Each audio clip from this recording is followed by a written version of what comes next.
మీ మోకాల నొప్పులకు ఎటువంటి సర్జరీ లేకుండా ఎపియాన్ పెయిన్ క్లినిక్ అందిస్తున్న అత్యాధునిక చికిత్స.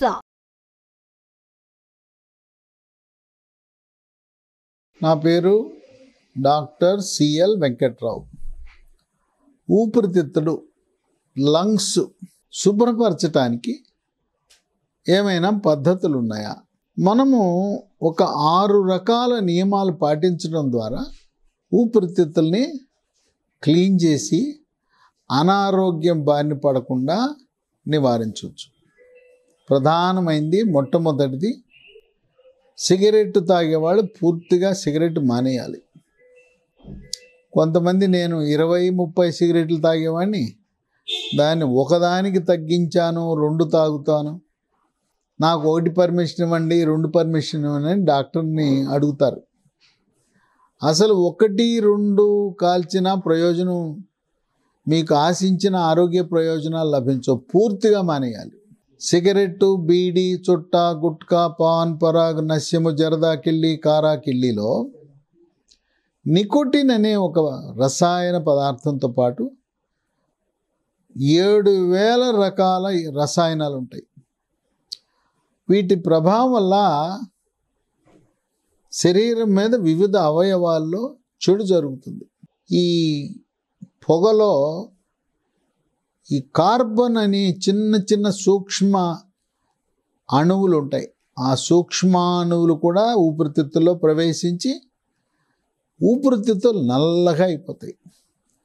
ఎలాస్టిక్లా సాగవలసిన ఊపిరితిత్తులు నిదానంగా క్రమేణా గట్టిపడిపోయి ఎలాస్టిసిటీని కోల్పోతాయి.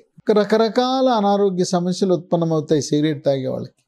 దగ్గు, పడిశము, ఆస్తమా, ఉపశం, ఛాతీ నొప్పి, మరి నడుస్తూ ఉండగానే ఆయాసం. ఊపిరితిత్తులు పాడైపోయినప్పుడు దాని ప్రభావము గుండె మీద పడి ఆయాసం వస్తుంది. పొగ తాగటం వల్ల గుండె కండరాలకు రక్తం సరఫరా చేసే కరోనరీ ధమనులు కుచించుకుపోవటం వల్ల కానీ, కరోనరీ ధమనులలో కొవ్వు చేరటం వల్ల కానీ, కరోనరీ ధమనుల్లో రక్తము గడ్డగట్టుకోవటం వల్ల గుండె కండరాలకు రక్త సరఫరా తగ్గి గుండెపోటు, హార్ట్ అటాక్ వస్తుంది. ఇంకా కొన్ని సంవత్సరాలు పొగ తాగటం వల్ల ఊపిరితిత్తులో క్యాన్సర్ కూడా వస్తుంది. దీనికి ఈ వ్యసనాన్ని నుంచి విముక్తి పొందటానికి ఒక ట్యాబ్లెట్ అందుబాటులో ఉంది. ఈ ట్యాబ్లెట్ ఏదంటే బూప్రాన్, BUPRON XL. బూప్రాన్ XL 150 మిల్లీగ్రామ్ ట్యాబ్లెట్లు. ఇది సన్ ఫార్మా అనే కంపెనీ వాళ్ళు తయారు చేస్తారు. రోజు ఉదయం టిఫిన్ చేసిన తర్వాత ఒక ట్యాబ్లెట్ క్రమము తప్పకుండా 3 నెలలు వేసుకుంటే ఈ పొగ తాగటం అనే వ్యామోహానికి దూరంగా ఉంటారు. దీనివల్ల ఎటువంటి అనర్థాలు లేవు, దీనివల్ల ఎటువంటి సైడ్ ఎఫెక్ట్స్ రావు. ఈ పొగ మానటం వల్ల కూడా శరీరానికి మేలే జరుగుతుంది. ఈ పొగ తాగటము ఆ నిలుపుదల చేసిన రోజు నుంచి ఊపిరితిత్తులు క్రమేణా కోలుకుంటాయి, ఆయాసం తగ్గుతుంది, శ్వాసకోశాలు మళ్ళీ పునరుజ్జీవింపబడతాయి, కొంతలో కొంత క్రమేణా కోలుకుంటాయి. శ్వాసనాళంలో ఉండే మనకు మీసాలు లాంటి చిన్న చిన్న వెంట్రుకలు లాంటివి ఉంటాయి. ఆ శ్వాసనాళం లోపల ఉండే సన్నటి వెంట్రుకలను సీలియా అంటారు. మళ్ళీ ఆ సీలియా కూడా మళ్ళీ మొలుస్తాయి. అక్కడ మొలిసి రోగ నిరోధక శక్తి పెరిగి తరచూ ఈ ఊపిరితిత్తుల్లో చీము చేరకుండా నివారిస్తుంది. ఆ విధంగా మనం ఊపిరితిత్తులు క్లీన్ చేసుకోవటానికి మొదటి నియమము, ఊపిరితిత్తులు బాగా పనిచేయాలంటే పొగ తాగటము పూర్తిగా మానేయాలి. 2,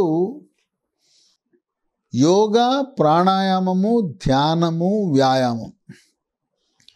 ఉదయము కొంచెం ఎండ వచ్చిన తర్వాత ఉదయం ఒక 30 నిమిషాలు, సాయంత్రం మరొక 30 నిమిషాలు, ఒక రోజుకి 1 గంట. దీంట్లో కీలకమైన పాత్ర ప్రాణాయామం.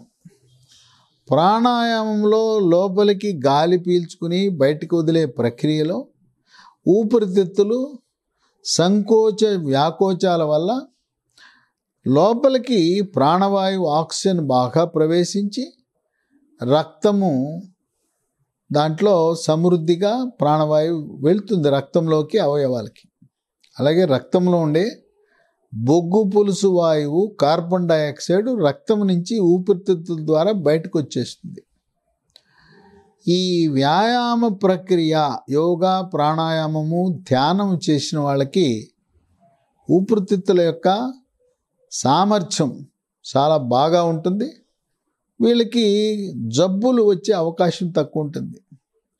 న్యూమోనియా లాంటి జబ్బులు, ఊపిరితిత్తులో చీము చేరటము, ఇటువంటి సమస్యలు ఊపిరితిత్తులు బాగా పనిచేయటానికి దోహదపడుతుంది. మూడవది మనం తీసుకునే ఆహార పదార్థాలు. చక్కెర కలిగిన వస్తువులు, స్వీట్లు తినడం మంచిది కాదు. షుగర్ కంటే కూడా బెల్లం మంచిది. బెల్లం వాడినప్పుడు మరి షుగర్ కేన్ జ్యూస్, చెరకు బెల్లములో నల్లగా ఉండే బెల్లం ఆర్గానిక్ బెల్లం అంటారు. అదే లేత పసుపు రంగులో ఉండేది కెమికల్ బెల్లం. కెమికల్ బెల్లం మంచిది కాదు. బెల్లంలో కూడా తాటి బెల్లం ఉంటే చాలా మంచిది. షుగర్ వాడద్దు. Fast food, junk food, noodles, fried rice, పిజ్జాలు, బర్గర్లు, ఐస్ క్రీములు, కేకులు, డార్క్ చాక్లెట్లు, ఇవన్నీ కూడా మంచిది కాదు.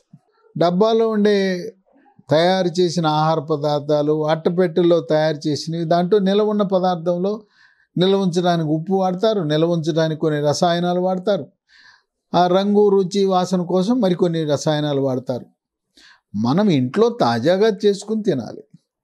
పండ్లు, ఆకుకూరలు, కాయగూరలు, తర్వాత చిరుధాన్యాలు ఎక్కువగా ఉపయోగించాలి. 4, నీరు. వేసవి కాలంలో గోరువెచ్చని నీళ్లు 3 నుంచి 5 లీటర్లు తీసుకోవాలి. శీతాకాలము, వర్షాకాలంలో కూడా దాహం అవ్వకపోయినా, దప్పిక అవ్వకపోయినా 3 లీటర్ల నీళ్లు కనీసం తాగాలి.